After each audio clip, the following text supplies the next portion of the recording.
Hoy tenemos el gusto de conversar con el doctor Jorge Mario Flores, quien es psicólogo, filósofo, académico, investigador, analista y ensayista, un guatemalteco notable que hoy vive en México y que nos acompaña desde la Ciudad de México, por lo cual, doctor, le damos la más cordial bienvenida a este nuevo episodio de Perspectivas, el podcast.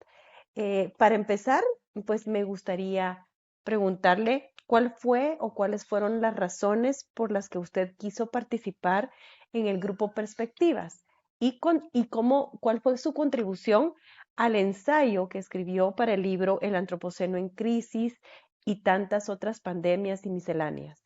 Gracias, Maricela, muy amable. Antes que nada, pues agradezco esta entrevista, porque pues, siempre es importante ir más allá de lo que uno escribe. Y bueno, la idea de participar en primera instancia surgió de la invitación que me hizo Mario para participar en el texto. Y por otro lado, para mí resultó también importante el entrar a esta dinámica del texto para poder pensar más allá de lo coyuntural o más allá de una serie de ideas poco sustentadas en términos de responsabilizar a la pandemia de todas las problemáticas histórico-sociales que vivimos en América Latina y en varias partes del mundo también, fundamentalmente por estos marcos, digamos, que han venido promoviendo un modo de producción en esta última fase centrado en el mercado, en la fase anterior, pues centrado en la producción y que de alguna manera fue generando una serie de problemáticas que cuando llegó la pandemia, pues se presentaron. Y porque pues me parecía a mí que los análisis que se presentaban culpabilizando a la pandemia de todo eran erróneos en términos de lo que significa un análisis objetivo de las problemáticas. Perfecto, doctor. Voy a pasar a la siguiente pregunta y le quiero decir, ¿por qué considera usted dentro del ensayo que habla, dice que el virus que provoca la pandemia no es el eje central de la mortalidad en América Latina? Me gustaría escuchar su opinión y que pudiéramos ahondar al respecto de esa afirmación que usted hace. Bueno, en primera instancia, porque a mí me parece que los problemas tienen un devenir histórico. El asunto de cómo se presentó la problemática en la pandemia, las muertes, las problemáticas de atención en los hospitales, los problemas que tenían que ver con el acceso a la educación vía internet o vía virtual, tienen que ver con un proyecto que vino desestructurando todos los sistemas de salud, todos los sistemas educativos, es decir, todo aquello que de alguna manera constituía en las constituciones liberales un derecho de la población, es decir, el derecho a la salud, el derecho a la educación, el derecho al trabajo, que en razón, digamos, de impulsar ese modelo, se fue desestructurando todo aquello que tenía que ver con un derecho social, con un derecho que tenía toda la población, y que se agudizó incluso con el modelo neoliberal que se concentró más en el mercado y dejó incluso la idea de los derechos que aparecían en las constituciones liberales para entrar en un ámbito que hablaba de los servicios y los servicios en principio pues se compran y sobre todo la privatización de todos los sistemas estatales de salud, de vivienda, etcétera, en varias partes de América Latina. Lo que implicó de alguna manera la destrucción de los sistemas que había venido construyendo el modelo liberal con todo y que no estuviéramos de acuerdo, digamos, con el modelo capitalista industrial, pero sí tenía esta perspectiva de una sociedad de bienestar, de un Estado educador, de un Estado que cuidaba la salud, de un Estado que consideraba pues como derechos todos esos elementos, insisto, salud, trabajo, recreación, y que pues finalmente con el modelo neoliberal se rompe con los derechos. Y aquí habría dos situaciones. En una constitución liberal, cuando algo aparece por derecho, la población puede exigir, porque es un derecho, y el Estado tiene la obligación de cumplir con esos derechos. Cuando se pasa al modelo neoliberal, pues prácticamente uno ya no puede exigir un derecho porque deja de serlo, porque se convierte en una mercancía a la cual solo tiene acceso aquel que puede pagar. Y de esa manera los sistemas públicos fueron profundamente desestructurados y particularmente me refiero a los sistemas de salud. Y pues cuando llega la pandemia no había posibilidad de respuesta de esos hospitales desarmados, sin personal médico, sin equipos suficientes y además concentrados en las ciudades, en las zonas urbanas. Y entonces todo eso, pues indudablemente, es lo que provocó el virus, como tantos otros virus y como tantas otras pandemias o epidemias que han surgido en el mundo a lo largo de la historia, eh, no son los que fundamentalmente generan la problemática, sino el hecho de que no haya los suficientes elementos para atender esas problemáticas. Entonces ahí me parece a mí que la pandemia, pues no, el virus no es, porque aparte no es el primer virus, digamos, que aparece en el mundo. ¿Sí? 100 años antes había habido una también pandemia derivada del, digamos, la superación de la Primera Guerra Mundial. ¿Sí? Y genera, digamos, toda una pandemia que también afecta en términos de la destrucción de los sistemas que tendrían que atender esos problemas. Doctor, me gustaría, lo voy a interrumpir en este punto y me gustaría retomar algo de lo que usted está diciendo y unirlo a la siguiente pregunta, pero usted, ¿cómo se logra en países como México o Guatemala, que es el caso en el que nos encontramos, del que estamos pues cercanos, ¿verdad? Usted por estar allá y yo por estar en Guatemala, usted también ser guatemalteco y conocedor de las problemáticas sociales de cada uno de nuestros países. ¿Cómo abordar los temas de salud a nivel de gobierno cuando vemos instituciones muy débiles, presupuestos muy escasos para los sistemas de salud, sin la capacidad total de poder atender a toda la población en sus derechos fundamentales como es la salud? Y a esto le uniría la siguiente pregunta que creo que va muy ligadas en el por qué considera usted que la economía de mercado utilice una ética de muerte que rompe con el sentido de lo humano durante la pandemia. No sepa si para usted tienen ambas relación, pero yo creería que sí podríamos unir una con la otra. Bueno, sí, sí, indudablemente que tienen relación. Para hablar particularmente, digamos, de México, y me voy a ir a Centroamérica, no solo Guatemala, puedo decir que uno de los puntos que el gobierno vigente, un gobierno progresista, yo digo liberal de izquierda, todavía con la idea de un estado de bienestar, eh, promovió en el momento de la pandemia es precisamente mayor inversión en la dinámica de los sistemas de salud. Ese fue uno de los puntos que traza el gobierno mexicano. Pero la otra cuestión importante es que es un gobierno que se opone precisamente al modelo neoliberal en términos de pensar la salud como un servicio, como algo privado. Lo que hace el gobierno mexicano bajo la lógica contrapuesta a la economía de mercado es precisamente responsabilizar al Estado de ofrecer los servicios de salud. En México, por ejemplo, tuvo que construir alrededor de 350 hospitales que los gobiernos anteriores neoliberales habían dejado como fantasmas, como elefantes blancos, es decir, construidos en muchas ocasiones sin terminar, pero sin equipo y sin personal médico. ¿Sí? Lo que hace México es tomar esos hospitales, construirlos, contratar personal médico, equiparlos y además de abrir otros espacios para atención a la población. Hace negociaciones en el caso de los ventiladores con China, por ejemplo, ¿sí? Que China le empieza a traer ventiladores a México para que no hubiese problema, digamos, en aquellos casos de las personas que tenían que entrar a un proceso de intubación. ¿Sí? Eso hizo que México no tuviese una saturación de hospitales durante la pandemia. Aparte, digamos, de la propia lógica de la Secretaría de Salud, también comprometida, digamos, con el asunto de la resolución de los problemas de salud. Es decir, la Secretaría de Salud y particularmente la Subsecretaría dirigida por un médico eh, especializado en salud pública, pero que además, digamos, todos los que constituían la base de la cúpula, digamos, de la Secretaría de Salud eran científicos. Incluso el secretario de Salud premiado con Premio Nacional de Ciencia en términos de sus aportaciones al ámbito de la salud.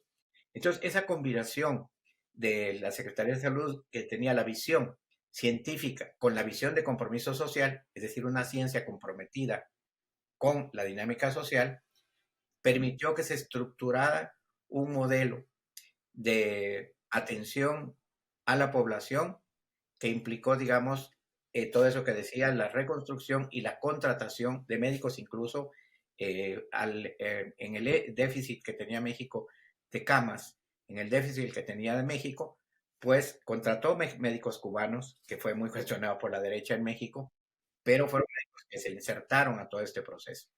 Y además se abrió un programa de contratación de médicos especialistas en los diferentes hospitales, y para el caso de los especialistas que no se tenía, hicieron grupos, un especialista con 5 médicos generales que iban preparándolos para que dieran atención, digamos, a esta dinámica de la pandemia, que en primera instancia tenía muchos problemas para atenderse, particularmente porque es un virus, y el problema es que los virus no tienen, digamos, ningún elemento médico que pueda atacarlos.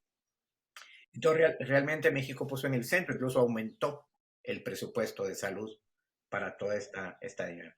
Tan aumentó el presupuesto de salud y tan tuvo dinero para eso, que fue uno de los países que primero tuvo todas las vacunas para toda la población, empezando por la población médica, después por la población vulnerable por edad, y fue caminando en todos los procesos, digamos, de vacunación a nivel nacional, impulsado por la inversión de un gobierno que también ha combatido la corrupción, y vía el combate a la corrupción también tenía dinero para enfrentar esa situación.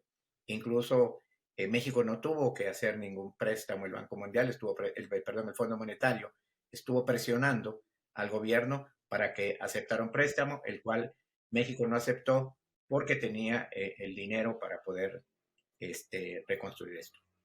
Y la otra dimensión también, con sus diferencias, porque México pues es un estado federado, es decir, está constituido por diversos estados que también tienen cierta autonomía, y además por las propias políticas neoliberales se había descentralizado la salud. Entonces cada estado, a pesar de las indicaciones de la Secretaría de Salud Federal, podía tener medidas diferentes en sus propios estados.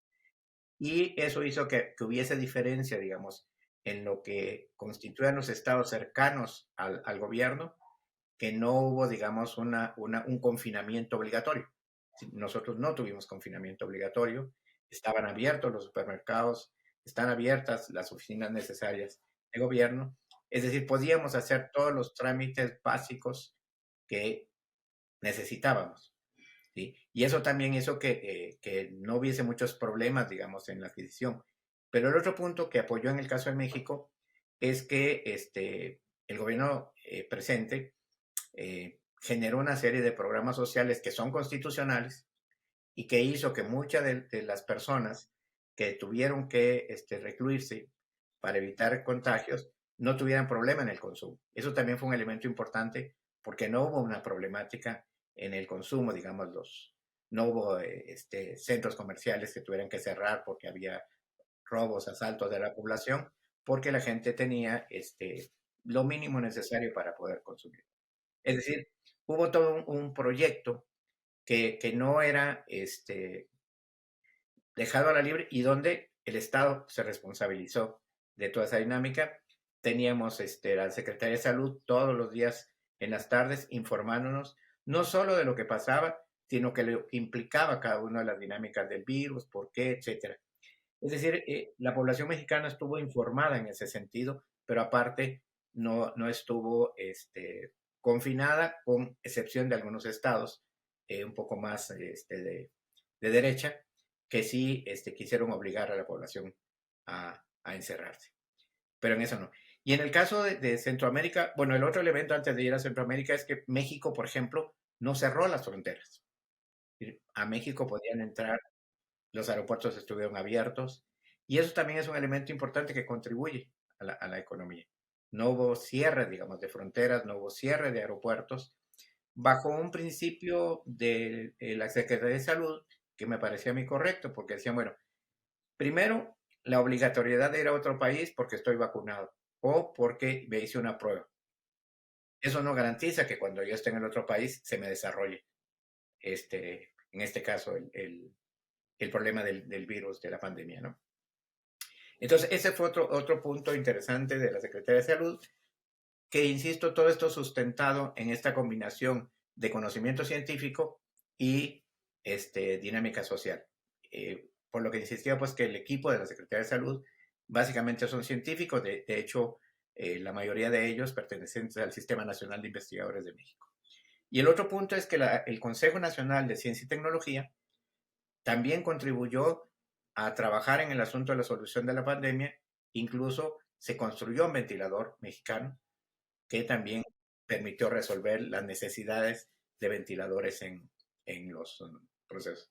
Entonces, insisto, esta relación ciencia, sociedad, me parece que fue un elemento importante, aparte del posicionamiento, digamos, del gobierno central, de una dinámica contra neoliberal.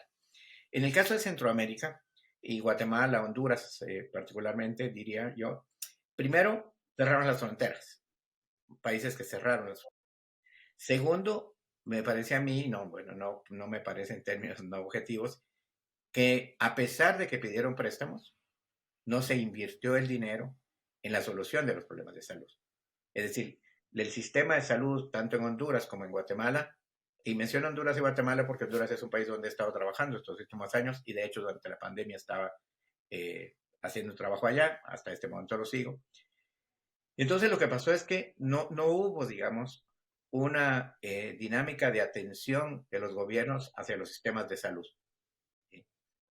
No hubo inversión y sí hubo robo de los préstamos que hicieron. Es decir, nadie sabe qué pasó con los préstamos. ¿Sí?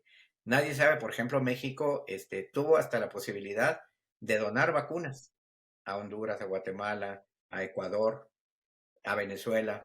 Es decir, porque el marco, digamos, que eso fue otro elemento importante de México, México no se redujo a comprar una sola vacuna, pues, no solo la Pfizer, compró también las vacunas rusas, las vacunas chinas, y en el caso de la vacuna rusa, se envasaron en México vacunas, ¿sí? Que se implementó todo un sistema que México ya tenía, pero que también había sido abandonado para poder envasar vacunas con una relación con Argentina y México en ese proceso. Y entonces me parece que en Centroamérica las dinámicas profundas de corrupción fueron las que determinaron la problemática que se vivió en esos países. La obligatoriedad de encerrar a las personas, por ejemplo, en Honduras no podían salir más que una vez por, me parece que en Guatemala también. Este, si querían ir al supermercado, si querían ir a un cajero a sacar dinero, solo tenían un día.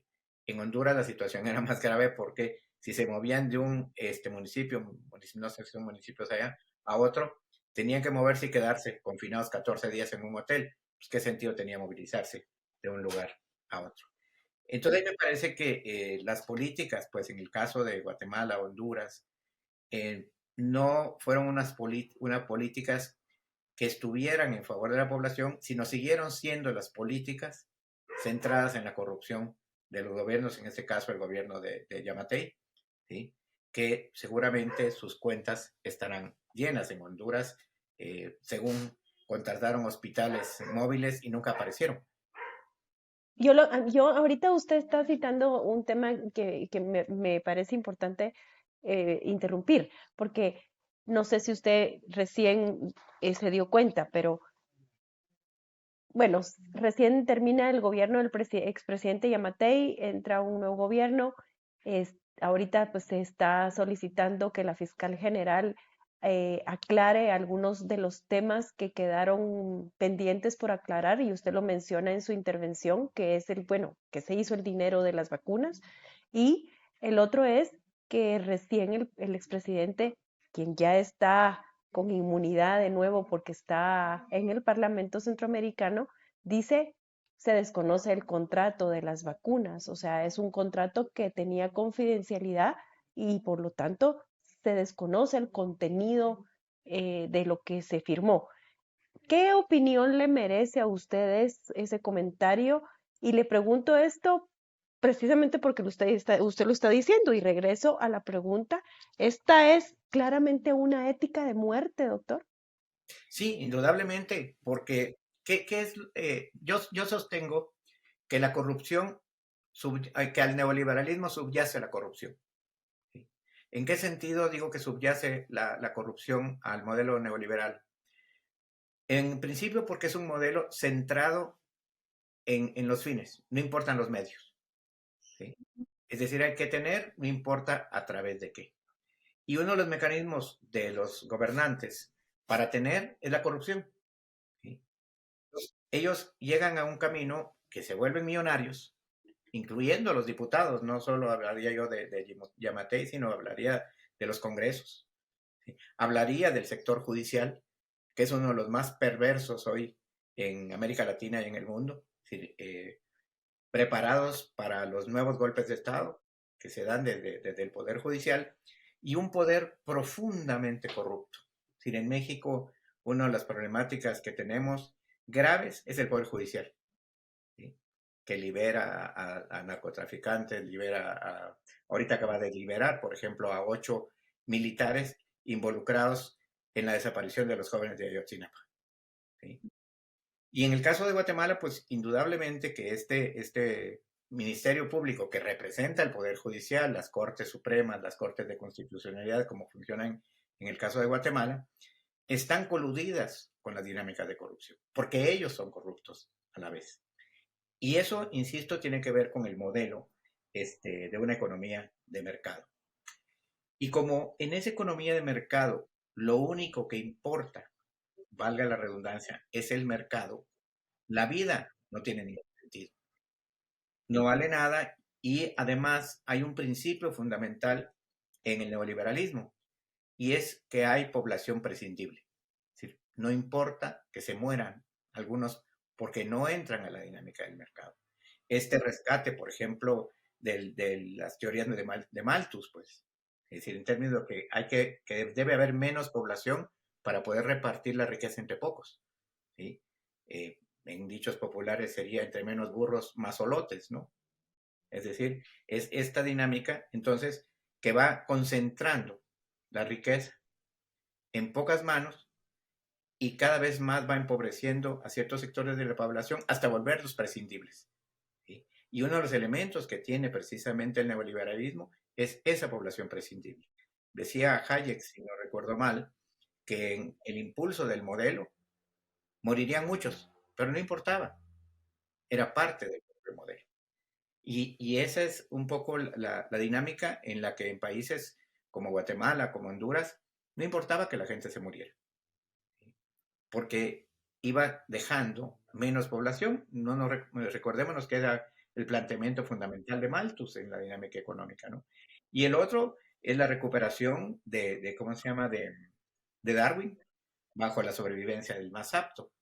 Esto implica que igual que lo que se supone que pasa en todas las seres vivos, hay quienes se mueren. Lo que pasa con una perrita, cuando tiene un perrito que es débil, lo deja morir.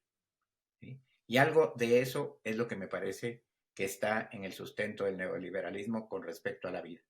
Es decir, no tiene nada que ver con la ética, como la plantea Enrique Dussel, que es una ética, que debe ser una ética de producción, reproducción y desarrollo de la vida. O como dice Franz Hinkelhammer, una ética que tiene en el centro la vida. El neoliberalismo no tiene en el centro la vida, tiene en el centro el mercado. ¿Cuál es la razón que lo lleva a pensar que la pandemia no es la responsable de los problemas de la violencia intrafamiliar o causante de transportes de trastornos psiquiátricos? Y en alguna oportunidad, digamos, ya hablamos que estos son temas que vienen arrastrándose desde hace mucho tiempo y que lo único que pasó durante la pandemia fue que salieron probablemente más a luz, que la gente eh, o se exacerbaron. Pero, ¿qué le espera a las sociedades cuando los problemas estructurales como este de los trastornos psiquiátricos o mentales se exacerbaron durante la pandemia cuando las sociedades no estamos trabajando en arreglar esos problemas. ¿Qué le espera a nuestras sociedades? ¿Qué le puede esperar a nuestras poblaciones eh, o para enfrentar con seguridad nuevas pandemias? Bueno, en primera instancia, justo en términos de esto de la psiquiatrización de los problemas. Es decir, de alguna manera pasa lo mismo que con la criminalización de la pobreza. Es decir, de alguna manera, en el marco de introducir la perspectiva, entre comillas, de salud mental, lo que se hace es estigmatizar a ciertos sectores de la población sin que haya ninguna explicación científica al respecto de ello. Esto es, si yo voy a hablar de un problema psiquiátrico o psicológico, tengo que entender que esos tienen una génesis histórica, que tienen además situaciones como cualquier otra enfermedad degenerativa, digamos, como la diabetes, ¿sí? Tienen antecedentes que tienen que ser considerados, ¿sí? Familias esquizopatógenas, eh, situaciones a veces de trastornos orgánicos que van generando esta dinámica de alteraciones psiquiátricas o de patologías, que las han convertido en trastornos, digamos, bajo el DSM-5. Bueno, los DSM en general. Pero bajo la idea, y aquí entra nuevamente la perspectiva del mercado, los psiquiatras en los Estados Unidos tienen que diagnosticar a partir del DSM-5 en este momento, porque si no, las aseguradoras no les pagan la consulta. Es nuevamente una situación de mercado. No hay una preocupación por la afectación en salud, en el ámbito de la salud mental de la persona, si no hay una preocupación porque cómo cobro, digamos, el seguro. En los Estados Unidos, pues todo se hace por seguro, la salud es seguro, entonces yo voy al psiquiatra y hago efectivo mi seguro. Pero si el psiquiatra no diagnostica con ese manual que avala la Asociación Psiquiátrica Americana, ¿sí? Y que además está ligado con la industria farmacéutica, no me paga. Y entonces ese marco, digamos, económico del DSM que marca los trastornos, es el que prevalece para estigmatizar a la población, ¿sí? No se explica, digamos, históricamente lo que pueda pasar. No, una situación de pandemia no me puede provocar una enfermedad, me puede detonar, ¿sí? Como en el caso de la diabetes, pues, en el caso de la hipertensión. Sí, yo puedo tener un antecedente diabético y no manifestarse nunca, pero alguna situación puede detonar el problema y desarrollarse, digamos, la diabetes. Lo mismo pasa con las enfermedades mentales, ¿sí? Hay algo que detona la enfermedad mental y pudiera ser que algunos elementos que se dieron alrededor de la pandemia hubiesen detonado, pero no necesariamente van a detonar en la pandemia, pudieron haber detonado sin la pandemia. Es decir, quien conoce, quien lo ve desde la perspectiva científica, sabe que no es así nada más el asunto. Pero también hay una apropiación de la dinámica social de ciertas ideas psiquiátricas para imponérselas a la población. Insisto, así como se criminaliza, se psiquiatriza también la población. Pero hay elementos interesantes, digamos, en la crítica. Hay un Kornilov, un psicólogo soviético, es muy claro al decir que los problemas psicológicos no son realmente problemas psicológicos, son problemas psicológicos, ¿sí? Y ese es el enfrentamiento que tenemos. La visión ideológica que ha adoptado la perspectiva psiquiatrizada para imponer en alguien un trastorno y de alguna manera empezar a sacarlo de la dinámica social. Porque la psiquiatría, la psicología, son tradiciones que se han utilizado para decir quién está dentro y quién está fuera. Es decir, el que tiene un trastorno psiquiátrico está fuera, puede ser improductivo. Entonces al mercado no le sirve. Entonces ahí me parece que hay un uso poco ético del conocimiento psiquiátrico en el caso, pero claro, es un uso político del elemento psiquiátrico. Con el asunto de la violencia intrafamiliar, Pues el problema está en que históricamente somos sociedades en que las relaciones de pareja se constituyen como condiciones violentas. En primera instancia, porque no necesariamente la relación que alguien decide para vivir con otra es una relación decidida, es impuesta también por la dinámica social. Si tienes que tener una familia, tienes que tener una esposa, un esposo, tienes que tener hijos, ¿sí? Y no necesariamente en el momento que tú quieras, sino cuando la sociedad quiere que los tengas. Entonces, desde ahí, y sobre todo esos matrimonios que se hicieron a los 18, 19, 20 años, ¿sí? O matrimonios que se hicieron durante la vida universitaria, donde los intereses eran diferentes, ¿sí? Y en una sociedad que tiene como principio las relaciones no sanas entre una y otra persona, se potencian cuando yo tengo que estar 24 horas al día en persona, ¿sí? Porque no es lo mismo que yo me vaya a las 6 de la mañana a mi trabajo, regrese a las 6 7 de la noche a mi casa, ¿sí? Ahí tengo poco tiempo de relación con el otro, con la otra, y entonces la posibilidad, digamos, de que se manifieste un acto violento es menor, ¿sí? Si estamos 24 horas juntos, dos personas que en el fondo no decidimos estar juntas, que también los hijos no los decidimos, porque dicen que, los que Dios nos mande, dice mucha gente, ¿sí? Entonces no es una decisión, en el fondo es un hijo no deseado. Lo que pasa es que nos da miedo hablar de las cosas como son. Es un matrimonio no deseado y es un hijo no deseado, ¿sí? Y eso en algún momento tiene que despertar coraje y tiene que manifestarse de alguna manera. Lamentablemente se manifiesta con violencia, porque el ideal sería que se manifestara, ¿sabes qué? No estoy a gusto aquí, me voy. ¿Sí? Pero el otro elemento importante es la incertidumbre que buena parte de la población vivió con la pérdida de los empleos. Porque los que no tuvimos problemas, seguimos ganando nuestro salario, estando en nuestras casas, tenemos menos problema. Pero agreguemos el otro punto. ¿Cómo vive en lo general las personas, las familias? Viven en una casa pequeñita, donde todo se oye, viven 5, 6, 7, a veces hasta la suegra, ¿sí? Hasta a veces hasta el hijo con su mujer. Indudablemente que eso tiene que generar tensiones.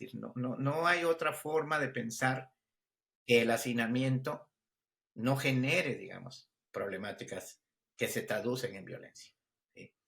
Entonces el problema es que cuando yo solo lo explico, o igual que el asunto psiquiátrico, o cuando yo solo lo describo en términos de lo que pasó en la pandemia, pierdo de vista toda esta historia social en la que nosotros vivimos, ¿sí? Y pierdo de vista también las diferencias sociales, las diferencias de clase. Pues si yo vivo en un cuarto con 7 gentes, no es lo mismo que si vivo en una casa donde cada quien tiene su espacio. Hay un principio de psicología importante, la necesidad que uno tiene de tener su espacio privado. ¿Y cómo tengo un espacio privado en una casa de interés social donde todo se oye, hasta los vecinos? ¿Sí?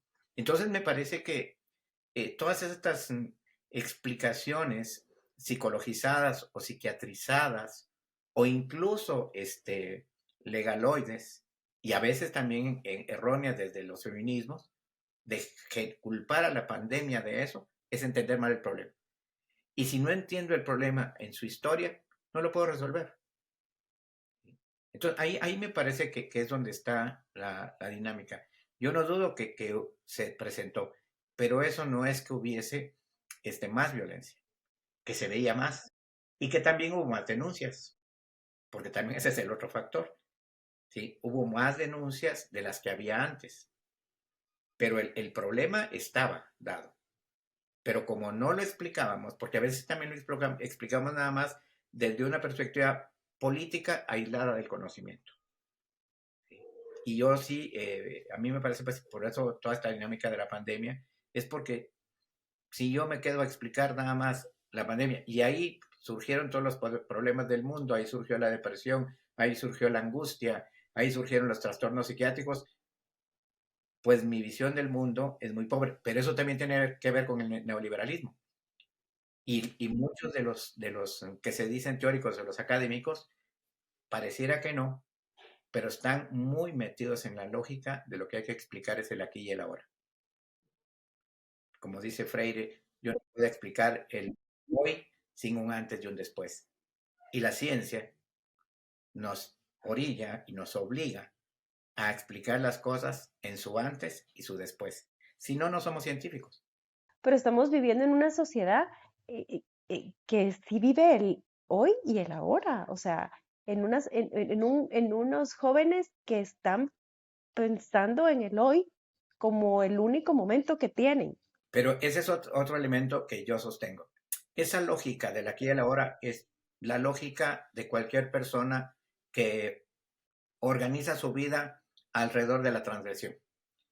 Es decir, la lógica neoliberal me lleva a esa misma lógica de lo que podría pasar, por ejemplo, con un narcotraficante o con un sicario. El sicario dice hay que vivir aquí, hay que vivir hoy. Entonces, si el sicario va y hoy asesina a una gente, le pagan 8,000 pesos por ese asesinato, él tiene que gastárselos porque sabe que se puede morir en cualquier momento. Lo puede matar a él también. Es decir, es una lógica que se mete en este mundo mismo de lo que sería, entre comillas, la vida delictiva. ¿Sí? Es decir, el sicario, el narcotraficante, todos estos asesinatos, etcétera, esa persona no tiene otra alternativa más que pensar que en cualquier momento la van a matar. Pero eso no podría ser presente en la vida y eso es lo problemático de los jóvenes. Por eso es que se meten en lo que se meten hoy. Porque lo que importa es hoy porque no sabemos si esta sociedad nos va a dar para vivir más adelante. Y es parte del neoliberalismo.